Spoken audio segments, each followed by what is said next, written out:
10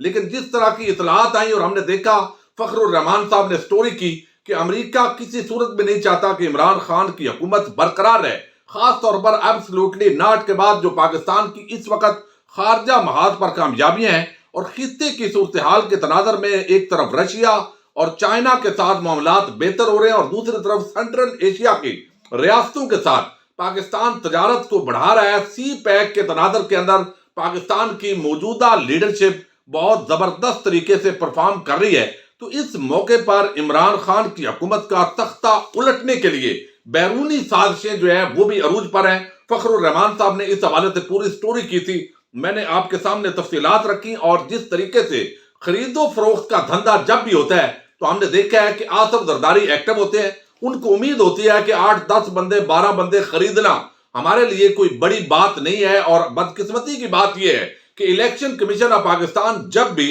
P T I کا معاملہ ہوتا ہے تو اس دوران تو وہ بڑا ایکٹیو ہوتا ہے، لیکن جب یہ ساری چیزیں کھلتی ہے تو پتہ چلتا ہے کہ پھر اپوزیشن جماعتوں کا معاملہ اور نون لیگ کا، پیپلز پارٹی کا تو ایکشن نہیں ہوتا۔ جس طریقے سے یوسف رضا گیلانی سینیٹر منتخب ہوئے، واضح طور پر ووٹوں کی خرید و فروخت کی ویڈیوز بھی سامنے آئی، لیکن اس کے باوجود ان کے خلاف نہ وہ غصہ نظر آیا، نہ ان کے خلاف کوئی بڑا ایکشن نظر آیا۔ اب اس معاملے کے اندر فواد چودھری وزیر اطلاعات نے بڑا عام دعویٰ کیا ہے، اور یہ بڑا سنجیدہ دعویٰ ہے، اور انہوں نے لوگوں کو بھی تقریباً آئیڈینٹیفائی کر دیا ہے، اور انہوں نے کہا ہے کہ اس وقت آج چونکہ سی سی کی ایک میٹنگ ہوئی ہے پاکستان تحریک انصاف کی، اور فواد چودھری نے فرح حبیب کے ہمراہ ایک پریس کانفرنس کی ہے، اور اس کے اندر دعویٰ کیا ہے کہ رات پاکستان کے 2 بڑے سوداگر اکٹھے ہوئے، کل شہباز شریف اور زرداری ملاقات میں یہ طے ہوا کہ کون کتنے پیسے لگائے گا۔ اپوزیشن کی جانب سے ہمارے 3 ممبران کو پیسے آفر کیے گئے، اپوزیشن کو چیلنج ہے کہ عدم اعتماد لائیں، ان کو لگ پتا جائے گا، تو یہ ایک چیلنج بھی دے دیا ہے۔ حکومت اپنے طور پر اعتماد میں شہباز شریف کیس کی وہ کہتے ہیں روزانہ سماعت کے امکانات پیدا ہو گئے ہیں، جس دن سے کیس روزانہ چلے گا شہباز شریف کو جیل جانا ہوگا۔ پارٹی کی سینٹرل ایگزیکٹو کمیٹی کے اجلاس کے اندر کہا گیا ہے کہ وزیر اعظم دورہ روس پر جا رہے ہیں، یہ دورہ انتہائی عام ہے، دنیا کی 40% سے زیادہ گندم روس اور یوکرین میں پیدا ہوتی ہے۔ افغانستان کے حوالے سے پاکستان کے نقطہ نظر میں پوری دنیا معترف ہے، یہ ساری چیزیں بھی وہاں پر ڈسکس ہوئی ہیں، اور اس کے ساتھ ہی جو سب سے عام معاملہ ہے وہ اس وقت حکومت کے جو اتحادی ہیں وہ بھی بلیک میل کرنے کی کوشش کر رہے ہیں۔ یعنی آپ اندازہ کیجئے کہ جب بھی موقع آتا ہے تو ایک طرف آج چودھری برادران زرداری سے ملاقات کر رہے ہیں، اور پھر جو زرداری ہیں وہ شہباز شریف سے ملاقات کر رہے ہیں، فضل الرحمان کی بھی ملاقات ہو چکی ہے۔ اس پورے تناظر کے اندر اتحادی بھی اپنی بولی بڑھانے کے چکر کے اندر پڑے ہوئے ہیں، اور وہ یہ تاثر دے رہے ہیں کہ یہ جو مہنگائی ہے، یہ سارے معاملات ہیں، دراصل اس کے پیچھے یہ حکومت ہے، تو عوام کے سامنے ہمارا جانا مشکل ہوگا۔ لیکن یہ بات باوثوق ذرائع کہہ رہے ہیں کہ چودھری کسی اشارے کے بغیر قطعاً دوسری طرف نہیں جائیں گے، چونکہ ابھی جو ڈیولپمنٹ فنڈز ہیں اور 4 ضلعوں کے اندر جو ان کو بالکل ان کو ٹھیکے پر دے دیے گئے ہیں کہ وہاں کے ڈی پی او، ڈی سی او اور آگے ترقیاتی کام جو ہے وہ ان کے ذریعے سے ہو رہے ہیں، تو وہ کسی صورت بھی اس حکومت کو چھوڑنے کے لیے راضی نہیں ہوں گے جب تک ان کو کوئی اشارہ نہیں ہوگا۔ لیکن اپنے جو ایک وطن ہے وہ بڑھانے کے لیے، جیسے کہتے ہیں کہ سیاستدان آپس کے اندر ملتے رہتے ہیں، لیکن ایم کیو ایم نے ایک بڑا سرپرائز دیا ہے۔ پیکا قانون کے اندر جو حکومت ترامیم لے کر آئی ہے، انہی کی جماعت سے تعلق رکھنے والے جو نسیم صاحب ہیں، وفاقی وزیر قانون، انہوں نے پیکا قانون کے اندر جو ترامیم ہے ان کا ڈرافٹ تیار کیا ہے، لیکن دوسری طرف ایم کیو ایم کے امین الحق وہ کہتے ہیں جی یہ واپس ہونا چاہیے، یہ درست نہیں ہے، میڈیا کے سارے لوگ بھی پیچھے ہیں، پیپلز پارٹی، نون لیگ اور اپوزیشن جماعتیں بھی تنقید کر رہی ہیں، تو یہ آزادی اظہار رائے کے خلاف ہے، لہذا حکومت واپس لے۔ اور اس نے باقاعدہ وزیر اعظم کے نام ایک خط لکھا ہے کہ ان ترامیم کو واپس لیا جائے۔ اب دوسری طرف اٹارنی جنرل آف پاکستان نے وزیر اعظم کو کمیونیکیٹ کر دیا ہے کہ اس کے اندر کچھ چیزوں کے اندر تبدیلی جو ہے وہ جس طرح کا ایک ماحول بن رہا ہے اور جس طرح اسلام آباد ہائی کورٹ کا فیصلے آ رہے ہیں اس کے تناظر میں ہمیں کچھ تبدیلیاں کرنی پڑیں گی اور مزید ترامیم جو ہے وہ ہوں گی تاکہ کچھ لچک جو ہے اس معاملے میں پیدا کی جائے۔ تو اس وقت اپوزیشن جہاں ایک طرف یہ دعوے کر رہی ہے کہ ہمارا لانگ مارچ جو ہے وہ بڑا زبردست ہوگا، اور اس کے ساتھ ہی یہ دعوے کیے جا رہے ہیں کہ ہمیں جو ہے وہ یہاں پر ہمارا جو تعداد ہے وہ بھی پوری ہو گئی ہے، لیکن یہ تحریک عدم اعتماد اب مارچ کے پہلے یا دوسرے ہفتے کے اندر لانے کی تجویز ہے۔ کچھ اور ان کو امیدیں لگی ہوئی ہیں، اور یہ چیزیں سامنے رکھتے ہوئے حکومت اپنے طور پر کانفیڈنٹ ہے، لیکن اس وقت وزیر اعظم عمران خان کو جس طرح مشورہ دیا گیا ہے شیخ رشید کی طرف سے بھی اور بھی سنجیدہ لوگوں کی طرف سے، پرویز خٹک وغیرہ سے، کہ جہانگیر ترین جو گروپ ہے اس کے ساتھ ہمیں معاملات سیدھے کرنے چاہیے۔ ایک طرف ہم اپنے نظریات کے مخالف اتحادی جماعتوں کے منت ترلے کر رہے ہیں، تو کیوں نہ ہم جہانگیر ترین کے ساتھ اپنے معاملات جو ہے وہ سیٹل کریں۔ تو اگر جہانگیر ترین کے ساتھ وزیر اعظم عمران خان کی دورہ روس کے بعد ملاقات ہو جاتی ہے اور معاملات طے پا جاتے ہیں، تو یہ اپوزیشن جماعتوں کی جو تحریک عدم اعتماد ہے یہ ٹوٹ کر بکھر جائے گی۔ اس کی بنیادی وجہ یہ ہے کہ پی ٹی آئی کے اندر بھی جو لوگ موجود ہیں اس وقت وہ یہ سمجھتے ہیں کہ بڑی غیر یقینی کی صورتحال ہے، پتہ نہیں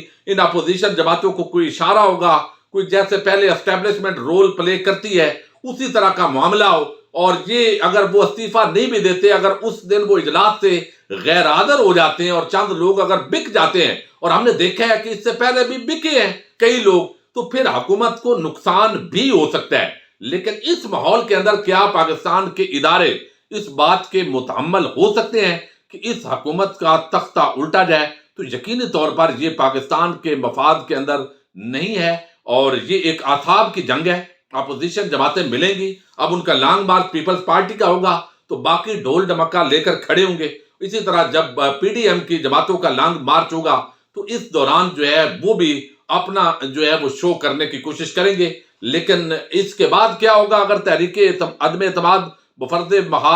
بحال ہو، یعنی کامیاب بھی ہو جاتی ہے، تو اس معاملے پر ان کا پورا اتفاق رائے اس وقت تک اپوزیشن جماعتوں کا نہیں ہے، اور فضل الرحمان اور باقی مل کر اس معاملے کو طے کرنے کی کوشش کر رہے ہیں، اور اسٹیبلشمنٹ اور اداروں پر دباؤ بڑھانے کی یہ کوشش ہو رہی ہے، چونکہ اب پاکستان مشکل فیز سے گزر آیا ہے، اور آگے جس طرح زر مبادلہ کے ذخائر میں اضافہ ہوا ہے، اسی طرح افراط زر کے اندر مزید جو ہے ہم نے دیکھا ہے کہ باہر سے جو ریمیٹنس آ رہے ہیں اس میں اضافہ ہو رہا ہے، ٹیکس کلیکشن کے اندر اضافہ ہو رہا ہے، ایکسپورٹ کے اندر اضافہ ہو رہا ہے، تو پاکستان کی جو معیشت ہے وہ بہتری کی طرف جانا شروع ہو گئی ہے۔ تو اب ان کو یہ ہے اپوزیشن جماعتوں کے کہ شاید اگر تھوڑا عرصہ یہ حکومت رہ گئی، عوام کو ریلیف دینے کے اندر کامیاب ہوگی 3-4 مہینے کے اندر، تو پھر ہمارا بوریا بستر گول ہوگا اور ہمیں پریشانی کا سامنا کرنا پڑے گا۔ تو اپوزیشن جماعتوں کے اندر پیپلز پارٹی کسی بھی صورت سندھ حکومت قربان کرنے کے لیے تیار نہیں ہوگی۔